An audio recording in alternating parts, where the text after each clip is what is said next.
Hello good morning everybody. So आज हम एक नए टॉपिक के साथ में बात करते हैं। शायद ये टॉपिक मैंने अपने पूरी वीडियोस पर पूरे चैनल पर अपलोड नहीं किया है और टॉपिक है सलाइवरी ग्लैंड्स के बारे में। तो आप खाना खाते हैं, वो सलाइवरी ग्लैंड्स जो सलाइवा आपको सिक्रेशन करके देती हैं वो कौन से पेयर्स होते हैं और वो वहां पर आपको क्या जरूरत पड़ती है। किन बीमारियों में सलाइवा कम सिक्रेशन होता है, किन बीमारियों में सलाइवा का सिक्रेशन बढ़ जाता है और आपको नॉर्मली सिक्रेशन कितना होना चाहिए और सिक्रेशन अगर नहीं होता है तो आपको क्या प्रॉब्लम्स आएंगी। क्या आपका खाना जो आप खाते हैं वो डाइजेस्ट होगा प्रॉपर तरीके से? आई थिंक नहीं होगा। सो मैं यहाँ पर लेट स्टार्ट करते हैं अपना टॉपिक और सीखते हैं कि किस तरह से सलाइवा सिक्रेशन होता है, कहां पर ओपनिंग होती है, कहां पर कौन सी ग्लैंड से ओपन करती है एंड किस लिए ये नेचर है उसने बनाया है। So let's start now. So देखिए, सबसे पहले हम समझते हैं सलाइवरी ग्लैंड्स क्या है। सलाइवरी ग्लैंड तीन पेयर होता है, यानी कि तीन मेन पेयर ग्लैंड्स होते हैं, यानी कि पैरोटिड, मैंडिबुलर, सबमैंडिबुलर। तो यहां पर हमें क्या करना है, पैरोटिड यहां पर है और मैंडिबुलर और सबमैंडिबुलर यहां पर है।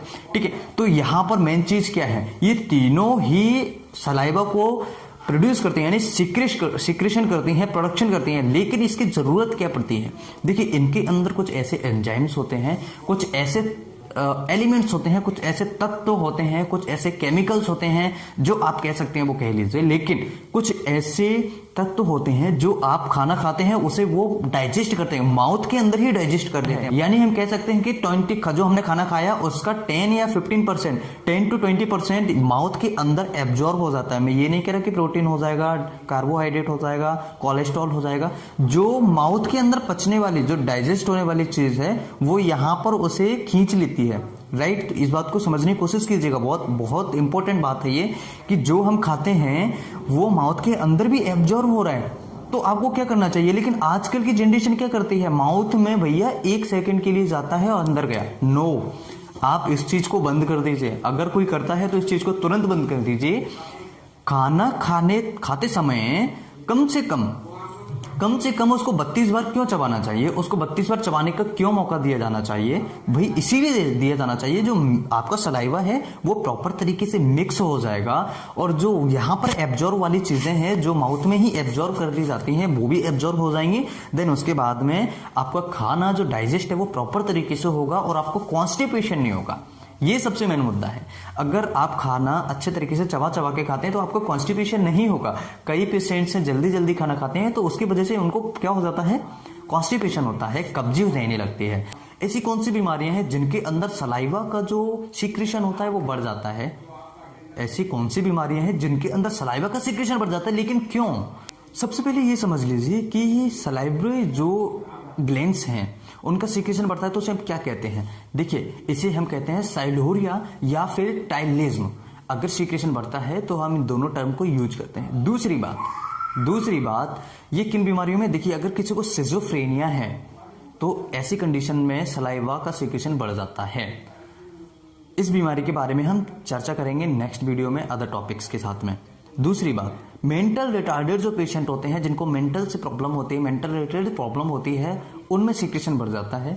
न्यूरोलॉजिकल डिसऑर्डर्स होते हैं उनको भी सलाइवा ज्यादा सिक्रेशन होता है। आपने देखा होगा जो मेंटल रिटार्डेड होते हैं, न्यूरोलॉजिकल प्रॉब्लम होती है जो उनको ना मुंह से लार आता ही रहता है, आप देख लेना कभी भी। और मोस्टली केसेस में उसके बाद में स्टोमेटाइटिस क्या होता है मुझे जरूर कमेंट बॉक्स में बताना। आपके लिए क्वेश्चन छोड़ के जा रहा हूं, स्टोमेटाइटिस क्या होता है मुझे कमेंट बॉक्स में बताना। स्टोमेटाइटिस की वजह से भी सलाइवा का जो सिक्रेशन होता है वो बढ़ जाता है। तो ऐसी कंडीशंस में आपका सिक्रेशन जो होता है वो बढ़ जाता है। अब ऐसी कौन सी बीमारियां हैं जिनके अंदर सलाइवा का जो सिक्रेशन होता है वो कम हो जाता है? जैसे सार्कोइड्स हैं, या फिर कोई मेडिसिन ले रहा है जैसे कि एंटी डिप्रेसेंट है या फिर एंटी हाइपरटेंसिव है, ऐसी अगर कोई ड्रग्स ले रहा है तो हो सकता है उसकी वजह से भी सिक्रेशन जो है वो कम हो जाए। अब हम चलते हैं कि ये इसका नॉर्मल आपको कितना जरूरत होती है। जो नॉर्मल सिक्रेशन है हमारे सलाइवा का वो 1 लीटर के आसपास होना चाहिए। 1 लीटर 1.5 लीटर के आसपास नॉर्मल सिक्रेशन जो है सलाइवा का जब हम खाना खाते हैं उस टाइम पर होना चाहिए बॉडी में। लेकिन ये जब हम खाना खाते हैं स्पेशली तब उस टाइम पर ये बढ़ सकता है, जैसे कि 4 से 5-6 ml, 7 ml भी इवन बढ़ जाता है पर मिनट के हिसाब से। लेकिन जब हम खाना खाने के बाद हम फ्री हो जाते हैं या फिर हम जब सोते हैं तो उस टाइम पे सलाइवा हमारा डिक्रीज होता है सीक्रेशन होने, यानी कि हो सकता है 1 या 2 ml या 3 ml सीक्रेशन हो सोने के समय पे, इससे भी कम सीक्रेशन हो सकता है सोते टाइम पर। सीक्रेशन कम कब हो जाता है? सीक्रेशन कम होता है जैसे डिहाइड्रेशन है, अगर किसी को डिहाइड्रेशन है तो सीक्रेशन कम हो जाएगा, क्योंकि वो बन क्यों रहा है, वाटर जब बॉडी में कम हो जाएगा तो कम हो जाएगा। या फिर अदर कंडीशन जैसे कोई डिसीज है, एंटी डिप्रेशन मेडिसिन ले रहा है या anti suppression anti hypertensive medicine ले रहा है तो उसकी वजह से भी कम हो जाता है। तो आई थिंक ये वीडियो आपको समझ में आएगा। और खाना खाते समय खाना कम से कम 32 बार तो चबाइए, क्योंकि वो अच्छे से मिक्स होगा सलाइवा और डाइजेस्ट अच्छे तरीके से होगा, प्रॉपर तरीके से डाइजेस्ट होगा, जिससे कि कॉन्स्टिपेशन की प्रॉब्लम मोस्टली पेशेंट्स को खत्म हो जाती है। सो नेक्स्ट वीडियो में चर्चा करूंगा हार्ट बर्न के बारे में। और चैनल पर नए हो तो चैनल को सब्सक्राइब कर लें, वीडियो को शेयर नहीं किया तो शेयर कीजिए और वीडियो को लाइक करना। Bye bye, take care, thank you for watching.